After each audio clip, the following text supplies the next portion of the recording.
Coming up next, if you're miserable at work, I'm going to tell you why. And we're going to talk about recent news about the state of college grads in the United States. And we take your calls, and it starts now.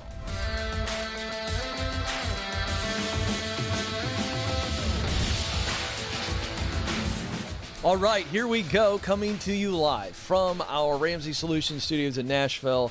I am Ken. You've joined the Ken Coleman Show, which is a conversation about who you are, what you were created to do, where you want to do it, and how to get there.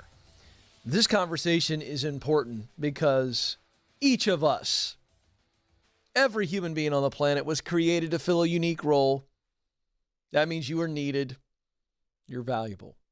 And it means you must do it. You must be responsible to be who you were created to be, because somebody out there needs you to be you. So this idea of living and working on purpose isn't an option. Because if you decide to not fulfill your purpose, to shrink into the shadows of life and sit on the bleachers of life, play it safe, you're letting someone down who needs what you bring to the table, specifically your talent, what you do best. They need your passion, the work that fires you up. You love the work just for the work itself. And then they need you to accomplish your mission. The results of your work that matter most to you, that matter deeply to you, when you use your talent to perform your passion, to accomplish your mission, you're on purpose. You're in your sweet spot. You're in that contribution zone. And inside of that zone is many, many jobs and career paths. Purpose, significance, your significant contribution. I want to help you get there. So no matter where you are on the journey, some of you are on that path. You're moving. You just want to get promoted. You're about ready to step into the dream job. Some of you are in the dream job. You go, Ken, I want to expand my vision. Some of you are right at the beginning. You're not even sure. You're just there. You're like, I don't know which path to take. Maybe I got multiple paths, or I don't even know the path. Some of you know the path, don't know how to get there. You don't know how to actually move along the path. Get some financial stuff. Get some relationship stuff. Holding you back. I get it. I've been there. Who needs to call today? That's why we do this, folks, here on YouTube. So I want to say a big hi to everybody watching live. If you're watching later, which is anytime after 12 noon Eastern Standard Time, Monday through Friday, thank you for watching. Give us a thumbs up right there below the video window. And that's a like, and that helps us grow. And then subscribe and share. That would all be very much appreciated.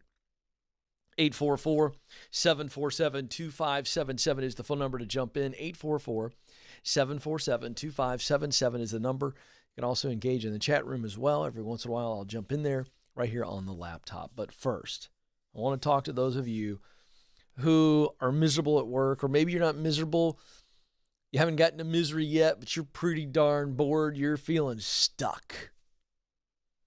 How do we figure out why we're feeling that emotion? Stuck, miserable, bored, whatever it is. We're using a broad brush here, because we must know why we have this emotion, why we're where we are, before we can figure out where we need to go. There's just a lot of confusion on this. So there's two specific areas that you must focus in on if you're in that state. First is the role that you're actually filling in the workplace. The second is the place itself, the office, the company. So let's look at role first, because that's where you must start. If you're stuck, miserable, bored, just blah, we got to figure out, is it the role? Are you in the right role? So how do we figure out if it's the right role? Well, I just touched on it at the beginning of the show. It is the methodology of everything that I do. It's how people get clear, which is stage one of my 7 stages. Get clear is I got to know what I'm really good at, my talent. Hard skills, soft skills. What am I really, really talented at? Secondly, what work do I love? I define that as passion. I love this work. I have a passion for the work itself. Not the notoriety or the money attached to it, But the actual work itself, I love working with my hands. I love working with people. I love creating things or working on things, fixing things. I love ideas. I love working with ideas, whatever it is. Okay? So do I love the work in the role that I'm in? Do I love the work? Now, you're Ken, wait a second. It's impossible to love all that. I didn't say you have to love all of it. But you better have 70, 80% of your day, you're going, I'm doing work that I really love. There's joy there. I love it. Now, the last piece is, am I in a role where I am contributing to, creating, delivering, producing results that matter deeply to me? If it's like, well, I'm okay with it. I work for a good company and we do good things, but I'm not juiced about our products or services. They're okay. They're good. They're not bad, but I'm not fired up about that. It's the difference between a salesperson going, I sell cars right now. I don't really want to sell cars. What I'd love to sell is houses or boats or software that changes companies' productivity, whatever it is. See, every salesman has to figure out, do I love this product or service? Because that's where you go from good to great. Because you're going, I actually believe in the product and service personally. It's changed my life, or I love it. I love consuming it. That's what I mean by mission. The results of your work, all work creates results. So are you doing work that A, you're good at, B, you love the work, and C, it is producing a result that matters deeply to you? Talent, passion, mission. All three must be in alignment. And that's the first part. We look at the role you're in. Are you in a sweet spot role? No, I'm not, Ken. Okay, great. Doesn't mean we quit today and run out and say, oh, woe is me. Because you may be in that role right now, because that's the role you got to be in to step up to the next rung or the next rung, and it gets you to the dream role. So for me, I had to do weekend radio. I had to do high school football play-by-play. I had to intern at a talk radio station. I had to do lots of stuff that weren't the dream job. But every time I did those things, it gave me the opportunity to keep stepping up. So if I got a bad attitude and I go, I'm not in the right role, I'd go, wait a second, I am in the right role. Am I in the dream job? No, but I'm in the right role that gets me, keeps me on the ladder and gives me an opportunity to step up the next ladder. So we first must go, am I in the right role? If I'm miserable, bored, stuck, am I in the right role? Start there. And again, talent, passion, mission, or hey, this is the role I've got to pay my dues in. So it is the actual right role. Suck it up, buttercup. Am I in the right role? Now it's an attitude adjustment. If I've got the talent for it, I love the work, and it creates a result that matters to me, then boom, it's sweet spot. Okay? So now we go, okay, the role's right. Or the other scenario is it's not in your sweet spot, but it's you paying your dues and it's going to lead you to it. So you go, okay, I am in the right role because I've got to pay my dues. Okay? Or I'm in my sweet spot. But you go, Ken, I'm still stuck and miserable. Where does that leave me? Now we focus on the place. Is it possible to be in your sweet spot in a dream job and within days, weeks, months, years, the dream job turns into a nightmare? Absolutely, that's possible. And this is why when someone tells me they're stuck, miserable, bored, I go, are we in the right role? Okay, we figured out the role piece. Now we go, are we in the right place? Because again, if leadership changes or you take a job and you go, oh, on paper, it's definitely the right role, but I get in and I realize that there's a bad culture, bad leadership that is allowing for bad team environment and gossip and backbiting, all that kind of stuff. Oh, wow. We're not going to want to come into that, even if it's the right role. Eventually, you're a human being. It sucks the soul right out of you. So that's what we mean by looking at, is it the right place? Give you an example. Many times on this program, we've had teachers call in and say, Ken, I'm burned out. I'm done. I need help figuring out what to do with my life because I thought I was supposed to be a teacher. And I will first focus on the role itself. Why did you get into teaching? They tell me. What do you love most about it? They tell you all the things. What do you like the least? This, this, and this. Oh, if I could remove this and this that you like the least, would you still be a teacher? Yes. Wait a second. It's not the role. It's the place. So we must look at the right role. Is it the right role is the question. And then is it the right place? So there's where you look, and it's very simple. We have a Should I Quit My Job quiz you can go get. It's free at kencoleman.com, and there are 4 outputs. One is I'm in the right role, wrong place. That's that culture. Something's off there. But you're doing the work you know you're supposed to do, and you actually enjoy it, but it's not enjoyable anymore because of all the stuff going on around you in the environment. The second output is right place, wrong role. You love the company, you love the values, good people, all things. But you know what? You got hired. They didn't know how to hire you, and they got you in the wrong role because it's not in your sweet spot. You may have the talent for it, but you don't love the work. Or you may have the talent, you love the work, but there's no real juice and connection to the product or service. That's right role, wrong place. Then there's wrong role, wrong place. Yikes, right? Not in your sweet spot, not even in a position where it's going to move you the direction you want to go. It's just a job, and it's horrible culture. And finally, where everybody wants to be is why I do this show is you want to be in the right role in the right place, okay? So you can go take the quiz, Should I Quit My Job quiz. It's free. It'll really, really help you. But I want you all to understand that I'm always looking at, am I in the right role? Am I in the right place? And when I begin to see that something's off and I'm losing the juice, always start with, whoa, what's off? It's always going to be looking at role and then the place in which you fill the role. Hope that helps you. It's going to free a lot of you up to make some decisions. And by the way, that's why I'm here. You can make a phone call once you determine that, and we'll talk you through what your next steps are. 844-747-2577 is the phone number to jump in, 844-747-2577. Let's go to Acacia in Duluth, Minnesota. Acacia, you're on the Ken Coleman Show. Hi, thank you so much for having me. You bet. What's going on? See, my question, just a little background. I am a program coordinator at a small healthcare nonprofit organization, and we do a lot of work and networking with outside consulting companies. We hire them in to help provide healthcare services alongside our organization. And one of the organizations we work for, I just really love the work they do. And I have a really strong connection with some of their main leadership on their staff.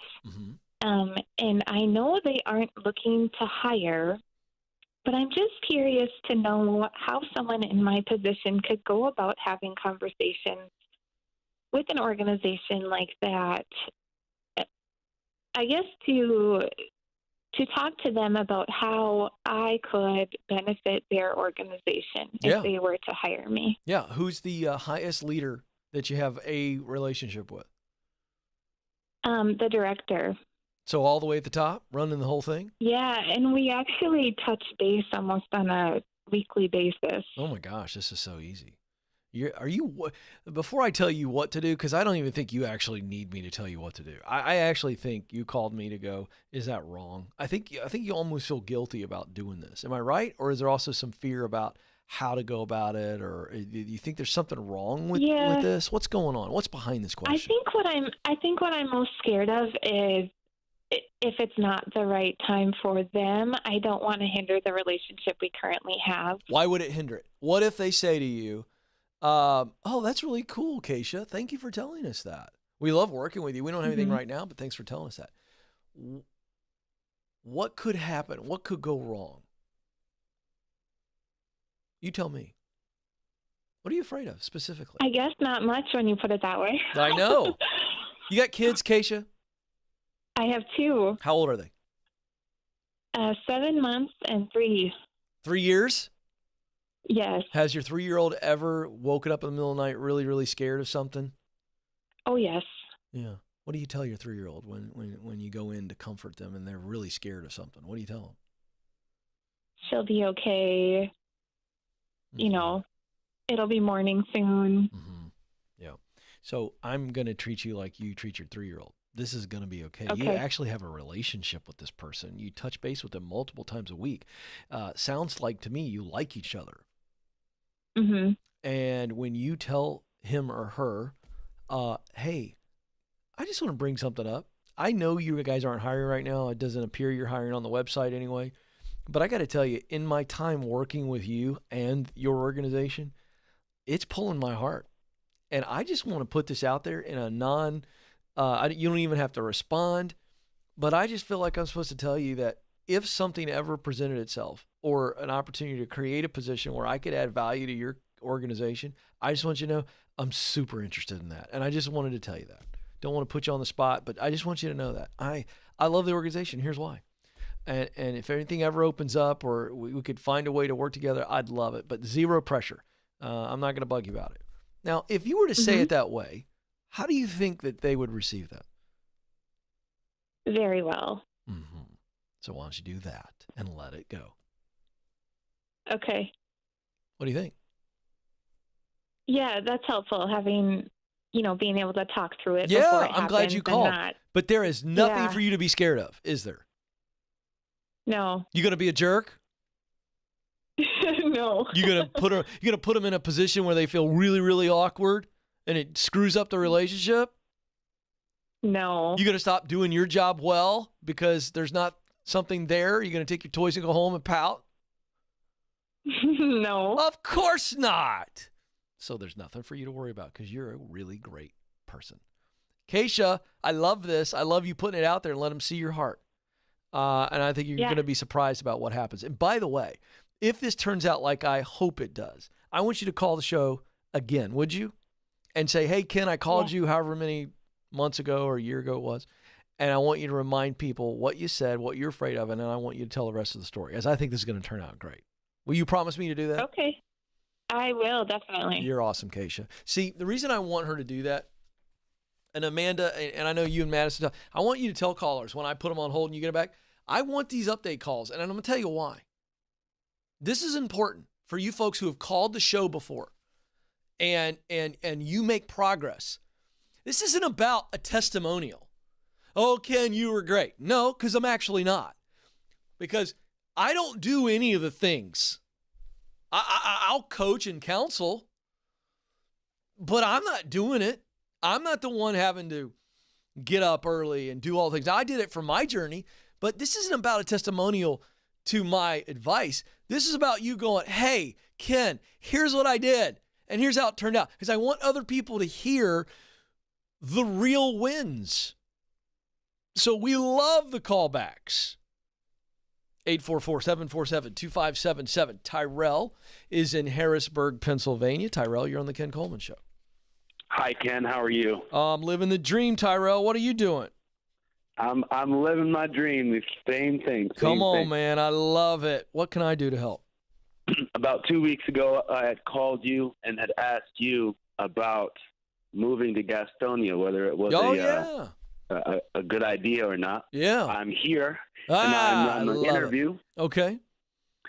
And I'm wondering if the questions that I have prepared are the right questions or not. Oh, so hit me with it.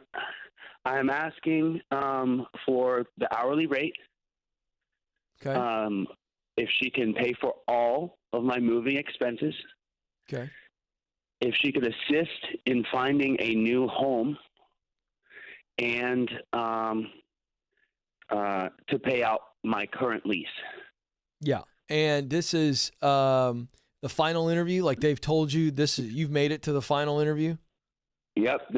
I've been here for 4 days now, and day 4 is numbers day. Okay, great. Well, so they're going to tell you that probably anyway, correct? Right. Yeah, so I don't mind the question about what the hourly rate is. I suspect they're going to tell you that anyway. Mm-hmm. So I'd hold that question, assuming that they were going to wrap the meeting up and not tell you. I just don't think that's going to happen. Right. But hold it in your pocket, and you can ask it if for some reason we get to the end they don't tell you. Okay. The second question, I would not ask it the way that you said it. So I would not say, "Can you pay my moving expenses?" What I would have in your pocket is the amount it's going to cost you to move. Do you know that number? I think it's $3,000. Yeah, well, don't think it. Know it. Down and back. Know it. And you need to know that number. It doesn't have to be exact, but you got to have a good idea. You got several quotes. You need to be in. This can't be like they can't be thinking that you're throwing a number in the air. All right. Should I have that number today? Yeah, before you go into the interview. Okay. When's the interview? 8 o'clock tonight after I work with them. Yeah, you need to go. Interview. Yeah, you need to get a couple quotes. You need to have a real idea what it's going to cost you to move. Here's why. I don't want you to say, "Will you pay my moving expenses?" What I want you to ask is, "Do you all typically assist with moving expenses?" That's a way different posture, right? Okay. It's not, "Hey, will you pay my moving expenses?" There's an expectation attached to that question. I don't like that. I don't like that. Because here's the deal, bro. They may not. Yeah.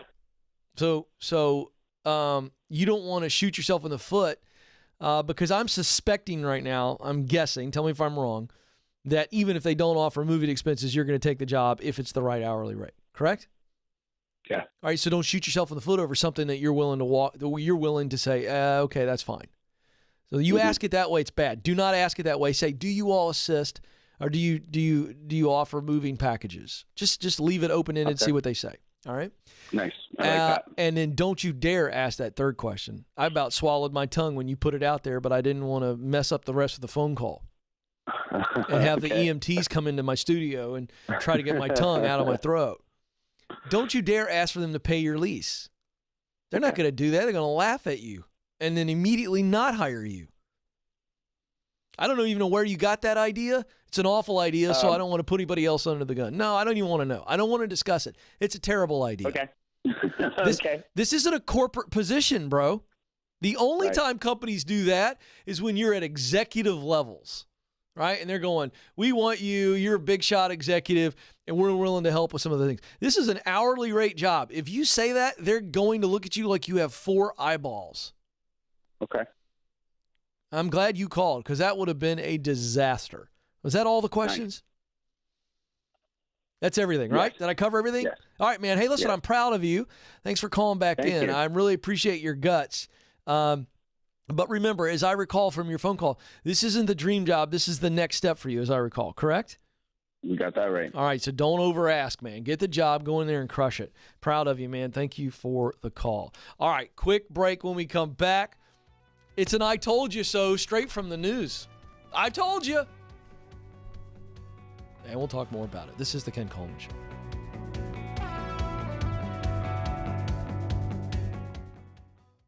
Our world is changing, but so are we. Now, we see a smile through someone's eyes. We conquer our struggles and cherish each moment because we're shielded through faith and assured by hope. And greatest of all, we love.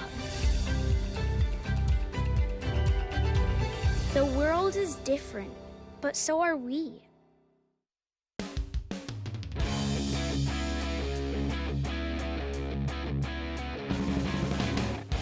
Welcome back to the Ken Coleman Show, where we help you discover what you were created to do, and then we help you come up with a plan to get there. And I can tell you, if you're not doing or making progress on the path to doing what you were born to do, you know it.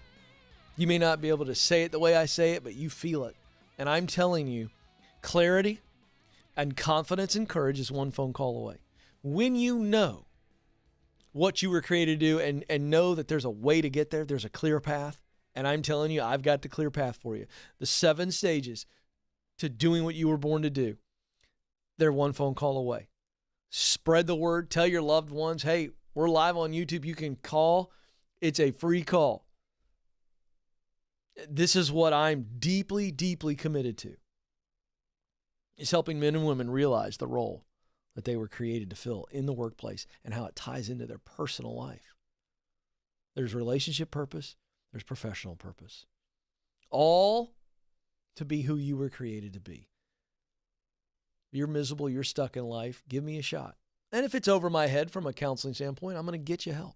I'm going to get you somebody who's a professional. But let's do the heart business that we got to do. The answers lie within you, on your heart.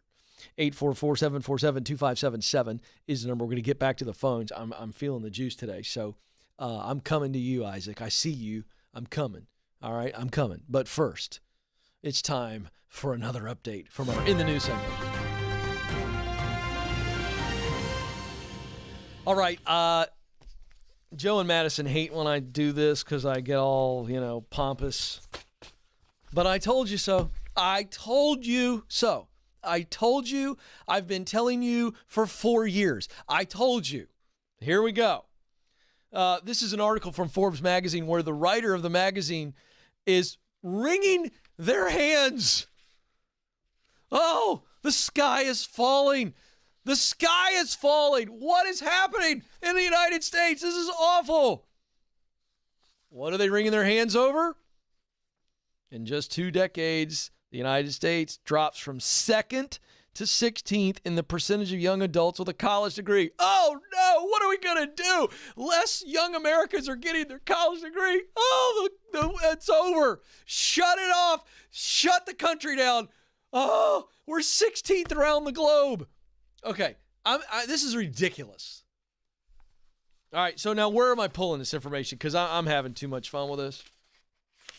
New survey released on May the 19th. Listen to this. And remember, I told you so.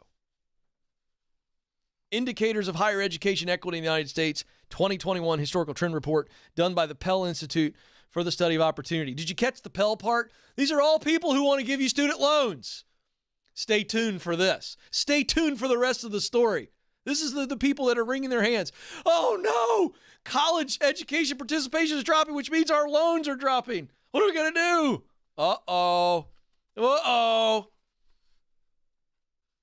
In 2000, the United States ranked 2nd out of 30 countries in the percentage of adults ages 25 to 32 who had earned at least a bachelor's degree.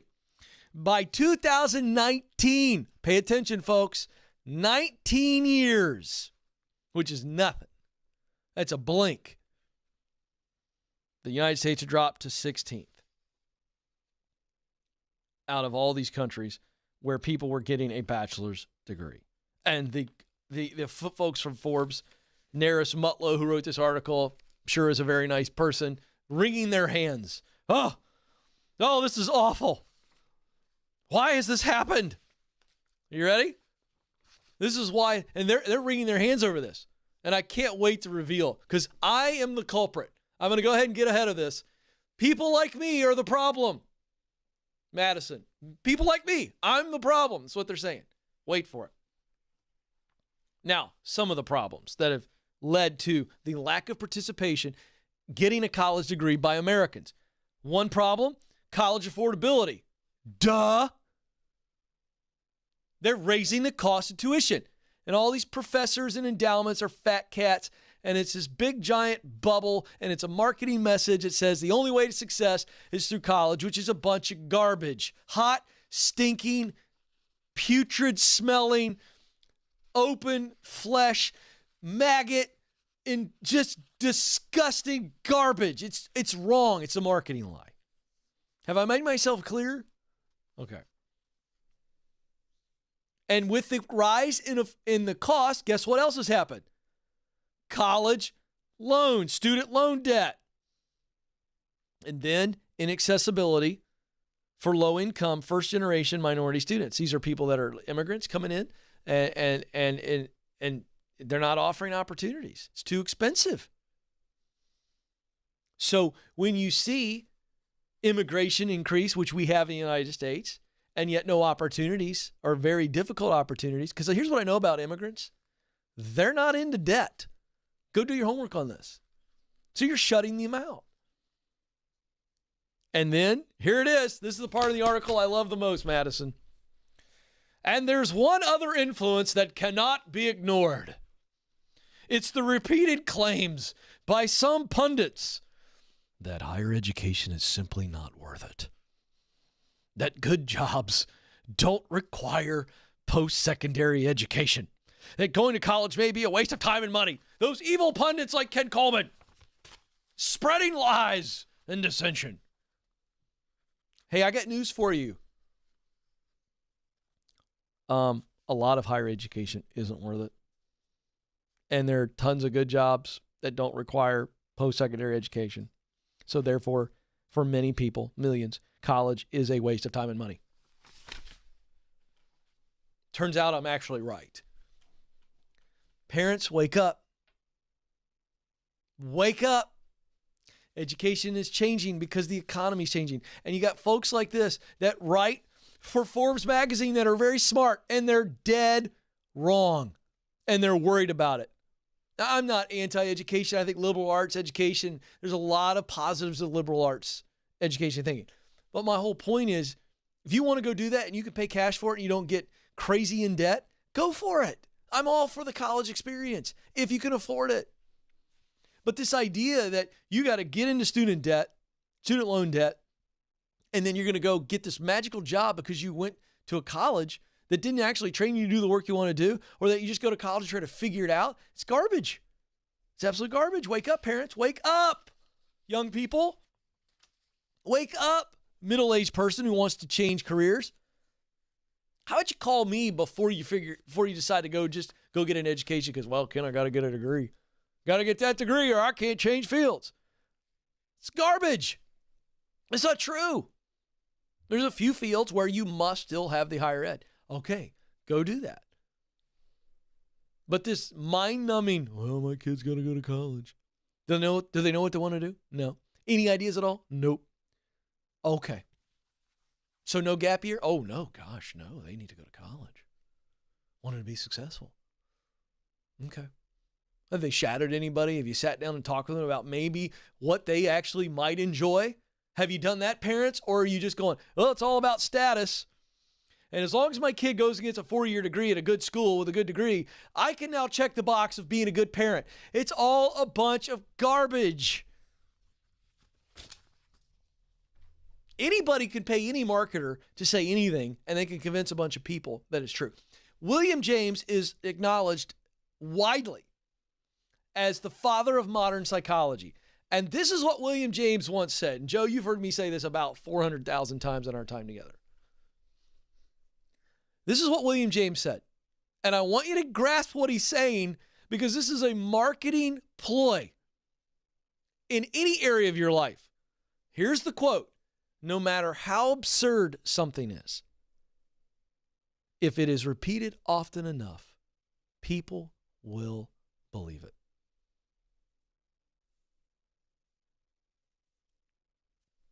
How many times have you seen that in your life? I just want that to sit for a second. No matter how absurd something is, if people repeat it often enough, people will believe it. Fill in the blank, folks. Hey, growing up, milk does a body good. Hey, you remember that, Joe? Milk does a body good. Sure. Drink up milk. Parents, give your kid as much milk as possible. They need the vitamin D for strong bones. Here's the deal. I'm going to stop there, okay? Because I want you all who think that milk does a body good to go do your own research. Amanda's a mama. I see her over this camera. She's literally right over this camera that I'm looking at. She's going, yeah, it doesn't. How does she know? She did the research. Well, wait a second. When I was watching Saturday morning cartoons between the Smurfs and the Flintstones, Joe, they told me that milk does a body good. Who's they? Who is it? The Milk Board. Oh, the Milk Board paid some really smart marketing people. Milk farmers, dairy farmers. Ken, you need to stop. You're being really unkind to dairy farmers. No, I'm not. No, I'm not. What I'm saying is that you've been sold a bill of goods on the value of college education, and it has changed. The value is not what it used to be. Can it be valuable again? Yeah, but they better do some serious reworking. And folks, I'm going to keep banging this drum because I'm tired of people making decisions that are hamstringing their lives, not just financially because of the student loan debt, but also relationally because they're not doing something they love and it's affecting their personal lives. They're still searching. I want people doing what they were created to do. And there's a lot of ways to get there. 844-747-2577. Let's go to Iowa City. I promised Isaac I'm getting to him, and I'm coming. Isaac, you're on the Ken Coleman Show. Hey, thanks, Ken. You bet. I love your rants always. I wish I had heard them before I went to college. I know. Why? Tell people why you wish you had heard that rant before you went to college, Isaac. Oh, I didn't know what I was going to try to go for. It was just buying an interview for me. Yeah. Interesting. Didn't help you much at all, did it? I got 4 years older. That was about it, I'd say. Oh, interesting. Well, how can I help you now? Now you're at the School of Ken Coleman, where we don't charge you anything. This is free tuition right now. What can I do? All right. Well, I'm in a role. I've been here since I graduated from college about 3 years ago. It's not where I'm meant to be. I never had the juice. I'm pretty inefficient and ineffective in my role. Yep. So I feel like my paycheck is sort of being stolen, that I'm stealing it. And I know I'm my own worst critic, but even after that, I know it's not where I'm meant to be. Yeah. Now, I've done the Career Clarity Guide on your website. I've got the talent, passion, some of the mission. You want me to say that? Yeah, in a second, I do. But I think you have an idea. I think you've wondered about something for a long time. Maybe a short amount of time. I don't know. I think you have some ideas or you wonder about stuff. And I think you really called today not because you don't know where to go. I think you called today because you want confirmation on this thing that you've put off for a long time. If I'm wrong, tell me, and then we'll go to that route. But I think I'm right. Am I right? I think maybe. I've got a lot of different ideas, so it's hard to focus on anything. Yeah, but I'll bet you there's a thread between all the ideas and you don't see it. True. I like working with my hands. Oh, here we go. Here we go. You like working with things and you're good at working with things. True or false? True. Okay, tell me the things that you most love to work with when it comes to your hands. Tell me the type of work that you go, Ken, if I'm doing this kind of work with my hands, I mean, dude, high emotion, high devotion, Ken. I get excited thinking about it. I get excited when I'm doing it, and I don't want to stop. High emotion, high devotion. Go. Woodworking, I really like that. Next one might sound silly, but I like making large-scale, customized Lego dioramas. You might have seen some around. Yeah. You talking about like when you go to Disney Marketplace and they've got the giant dragon coming out of the water and all Legos? Is that what you mean? Yeah. I've never done anything that big, but I love doing pretty large scale. Yeah, but why is that silly? Because that could be a hobby that keeps fueling your creativity, and then maybe eventually you turn that into something where it's a little bit of side money. I don't think that that's silly. So let's stop saying that, okay? I don't know if it's a full-time gig right now, but you could. Somebody's building those. Somebody's building those. I mean, let me tell you this. Lego's big business, yes or no? Yes. Okay. If I brought somebody in from Lego today to have lunch with you and then go back to your house and see some of your work, do you think they'd be impressed? Oh, yeah. Okay. It's not so silly anymore, is it? No, it isn't. All right, give me some other ideas. What do you love doing? If tomorrow was whatever you wanted to do and you knew you couldn't fail and you didn't have to commit to it, what would you do? Pick the idea. Health and fitness coaching. Why health and fitness coaching? That's a little different than working with your hands. Yeah, I used to suffer from depression pretty bad in college, but I found that the nutrition really made a huge difference for me. Fascinating. What did you write down when you did the Career Clarity Guide for Mission? What did you start to get to? Results you want to create in the world through your work. Mission was the hard one for me, but I have that I want to coach others from the background, not in the limelight. Interesting. And that's what a health and fitness coach is. It's not like you're up in front of a big group. It's one-on-one. True or false? True. I think you just defined your mission. You know what's funny? When I put you to that test, you didn't say anything about woodworking, which, by the way, should not confuse you. I'll tie that in a minute. So you would, if you knew you couldn't fail, you would be a health and fitness trainer, coach. I would. Yeah. And you already told me your why. Remember, mission is the results you want to create. What do you want to help people get to? What are the results you want to help bring to people? Define it very specifically. Give me 30 seconds from your heart.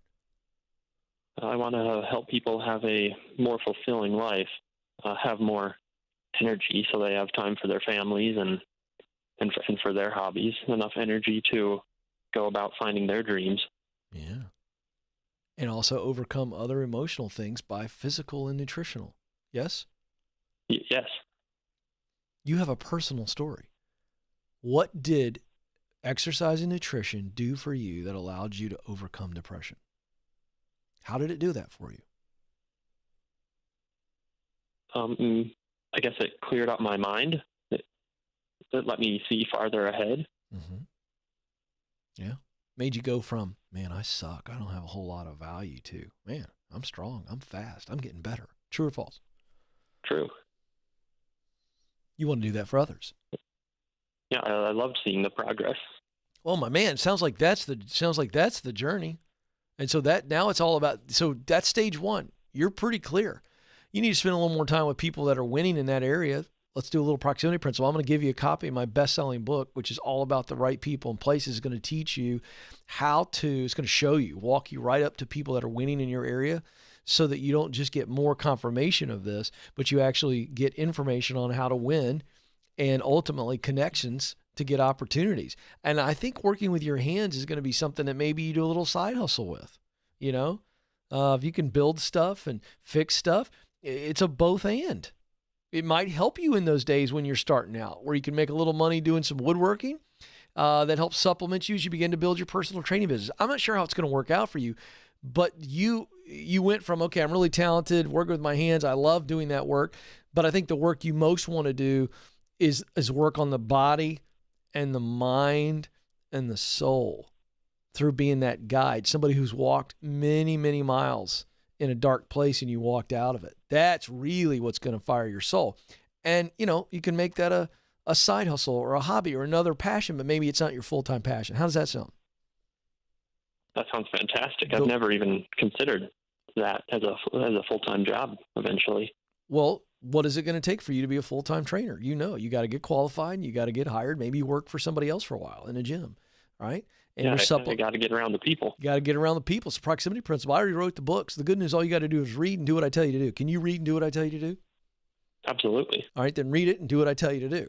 And here's the other thing.